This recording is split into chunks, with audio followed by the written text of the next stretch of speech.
Mark never thought he'd be here, standing on the edge of everything he believed in, feeling his world unravel over a single decision. He had built his life on loyalty, routine, and family, a steady foundation he thought Sophie had shared. But here he was, blindsided by betrayal, feeling like a stranger in his own marriage. It had started just a few days ago, with Sophie insisting they go to Veronica's party. Mark had known Veronica for years through Sophie. She was vibrant, unapologetically bold, and always at the center of attention, the kind of woman who attracted chaos and adventure. She was Sophie's best friend from college, and their lives had taken very different paths. Veronica was single and free-spirited, while Sophie had married Mark and settled into a life that revolved around their two children, Nate and Mia. "Come on, Mark," Sophie had coaxed, her voice carrying a hint of excitement he hadn't heard in years. "We need this. A night out, just us away from the house and the kids." Mark, busy with deadlines and conference calls, had barely looked up from his laptop. "I don't know, Sophie. I have that big presentation on Monday." "Please," she'd said, a pleading tone in her voice. "When's the last time we did something fun, something different?" He paused, then looking at her. She was right. He couldn't remember the last time they had stepped out of their usual routine. He was aware, too, of how tired she'd looked lately, her once vibrant spirit dimmed by the responsibilities of family life. He couldn't deny her request. She'd been asking for a little more spontaneity for a while now. "All right," he'd said, mustering a smile. "Let's go. One night won't kill me." She had beamed, her face lighting up with excitement. For a moment, Mark felt a flicker of hope, thinking maybe this night out would rekindle the spark they had lost somewhere along the way. When they arrived at Veronica's place, Mark noticed immediately that this wasn't the kind of party he was used to. Veronica's home was grand and filled with people he didn't know, all talking, laughing, and dressed more provocatively than he expected. The room was dimly lit with soft, warm lights, casting a glow that felt both intimate and unsettling. As he surveyed the scene, he noticed how the couples interacted. Touches lingered a bit too long, glances held a little too intimately. He shrugged it off at first, chalking it up to his own insecurities, but as they moved through the crowd, he felt Sophie's grip on his arm tighten. She seemed more at ease here, laughing easily and engaging with everyone around her, as if this were a place where she belonged. Mark's unease grew as the night wore on. The drinks flowed, conversations turned flirtatious, and he noticed a few people disappearing together into back rooms. He pulled Sophie aside, whispering, "Is it just me, or does this feel a little different?" Sophie's eyes sparkled with excitement. "Mark, relax. It's just a party. Try to have a little fun." He tried to brush off the tension, but as they joined the others in the living room, something strange happened. Veronica's husband, David, stood at the center of the room, holding a large glass bowl filled with keys. "All right, everyone," David called out, his voice booming over the crowd. "It's time for the raffle." A ripple of excitement swept through the room. Mark looked around, puzzled, until he noticed women stepping forward, each of them dropping a set of keys into the bowl with smiles and knowing glances at each other. He glanced at Sophie, who avoided his gaze, her face flushed. "What's going on?" he whispered, his unease deepening. Sophie finally met his eyes, her expression shifting between excitement and hesitation. It's just a game, Mark," she said, her voice almost too casual. "Everyone picks a set of keys, and whoever's keys you get, well, you spend the night with them." Mark's stomach lurched as the reality sank in. "You knew about this?" he asked, his voice low and strained. She shrugged, looking slightly annoyed by his reaction. "Mark, don't be so uptight. It's just one night, one time. We've been in this routine for years. Couples do this all the time to keep things fresh." He felt as if the ground had just been pulled out from under him. This wasn't the woman he thought he knew, and this wasn't the life he thought they shared. "No, Sophie," he said, his voice filled with a calm rage. "I'm not staying here for this. We're leaving." But Sophie didn't move, her expression hardening. "Mark, you're overreacting. I just want to do something different, to feel alive. You used to be spontaneous, too." "Spontaneous?" He felt the betrayal deepen as she looked at him with impatience rather than understanding. "I thought I was enough. I thought our life was enough." She looked away, her face a mixture of frustration and defiance. "It's just one night," she said almost dismissively. Mark could feel the distance between them growing, an unbridgeable chasm opening up. "It's more than just one night," he said, his voice hollow. "It's about trust." He gave her a choice, then one final chance. "Either we leave now, or you stay here, but don't expect me to be waiting for you." Sophie stared at him, her gaze cold and unwavering, before turning back toward the crowd. She chose to stay. Mark stumbled out of the house, his mind a whirlwind of emotions. As he walked down the street, the enormity of Sophie's choice sank in. He had never felt so betrayed, so dismissed. His mind replayed their years together, their first meeting, the early days when everything felt new and vibrant, when she looked at him like he was her whole world. They had once promised each other forever, vowing to weather any storm together. And yet, here he was, blindsided by a storm he didn't see coming. The drive home was a blur. When he finally reached their quiet suburban house, he sat in the dark for a long time, staring at the family photos lining the walls, each one a reminder of the life he thought he'd built.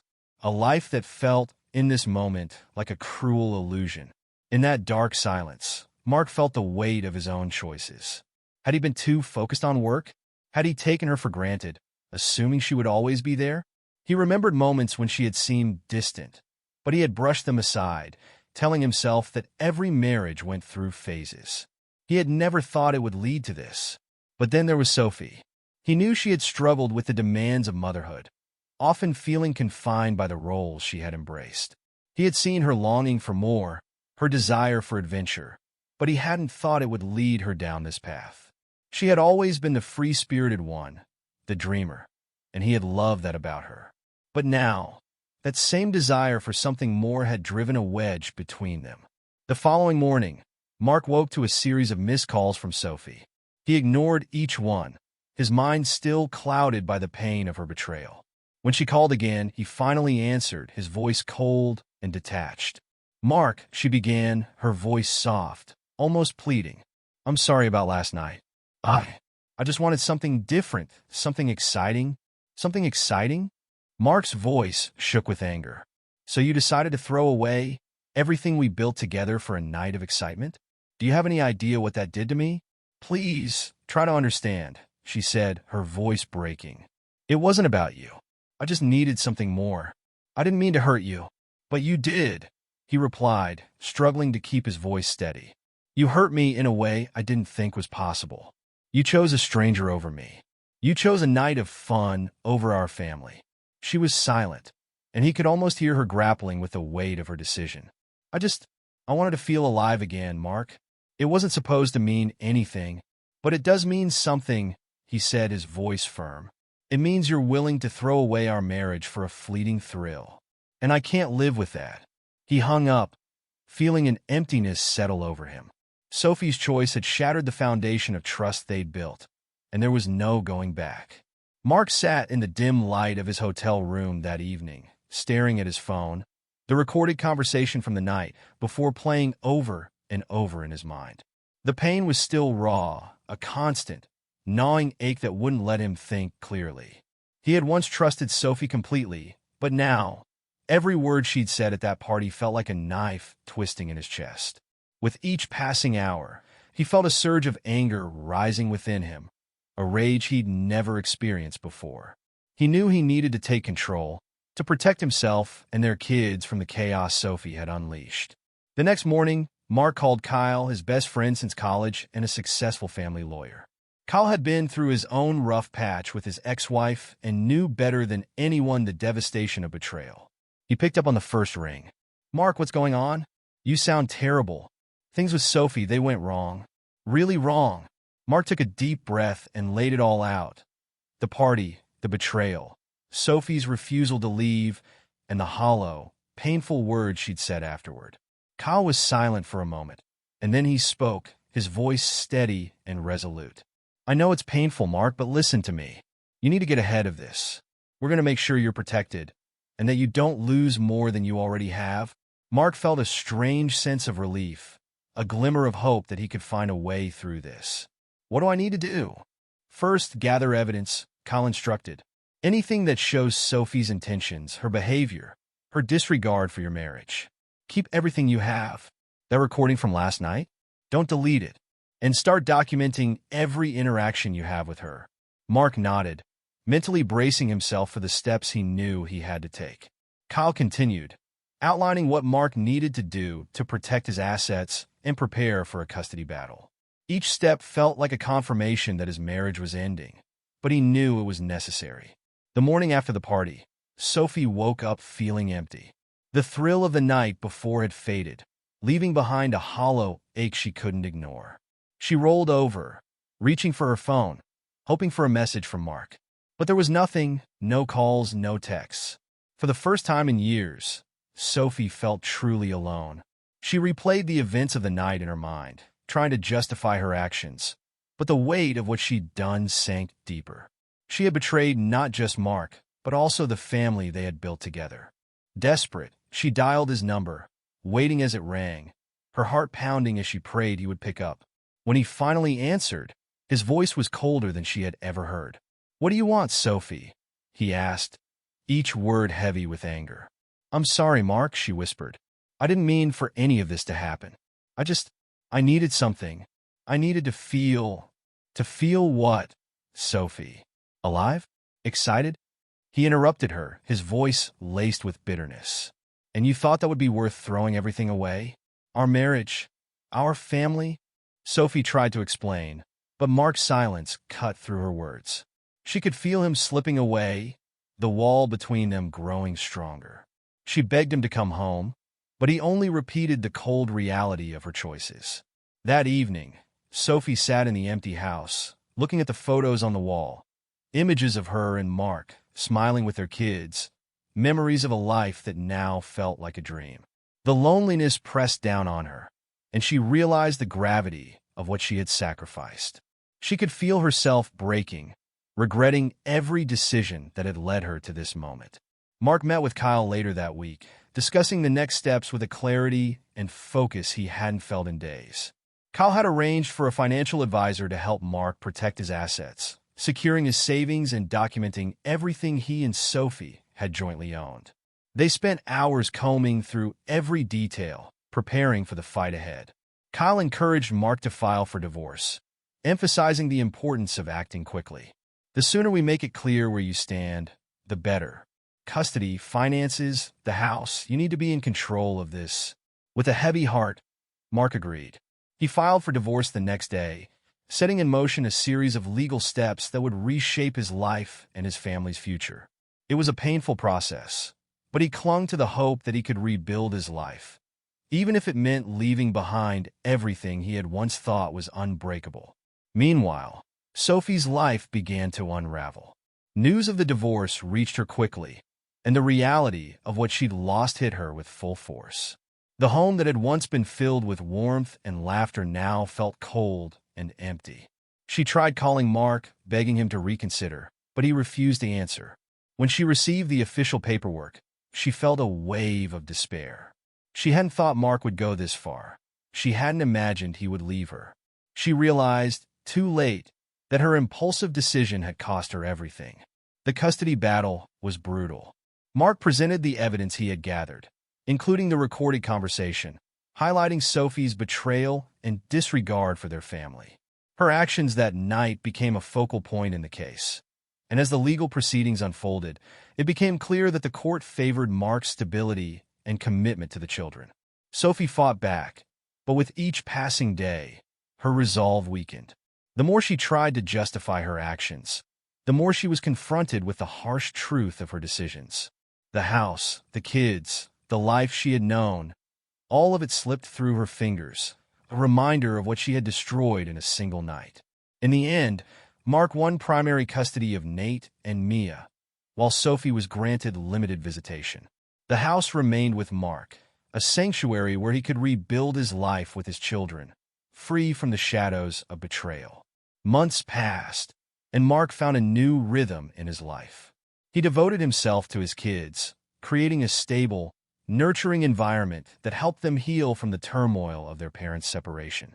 He poured his energy into work, but he also made time for himself, rediscovering hobbies and interests he had set aside during his marriage.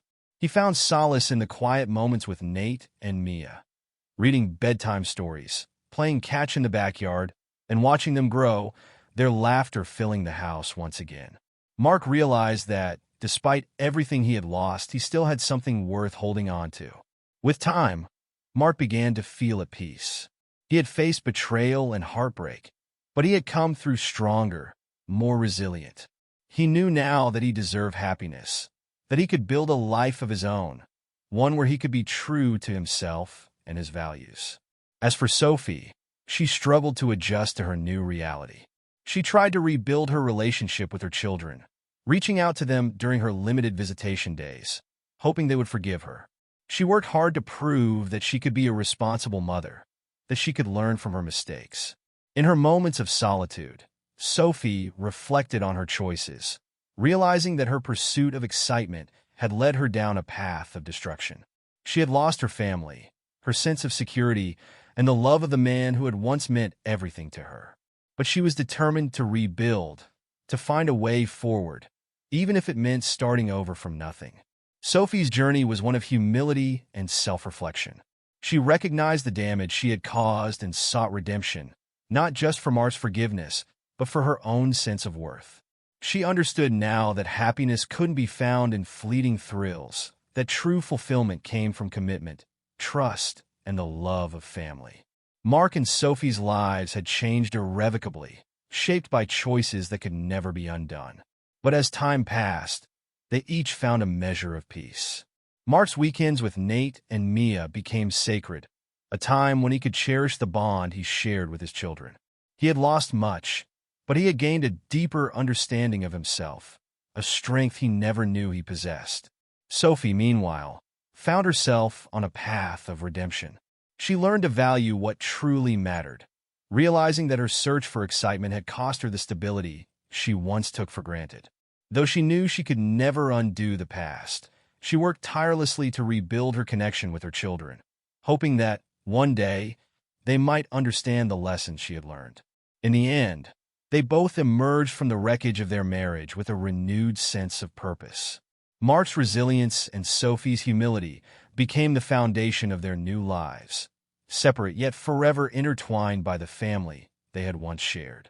The night that had torn them apart had also forged within them a strength to move forward, to heal, and to embrace the future, no matter how uncertain.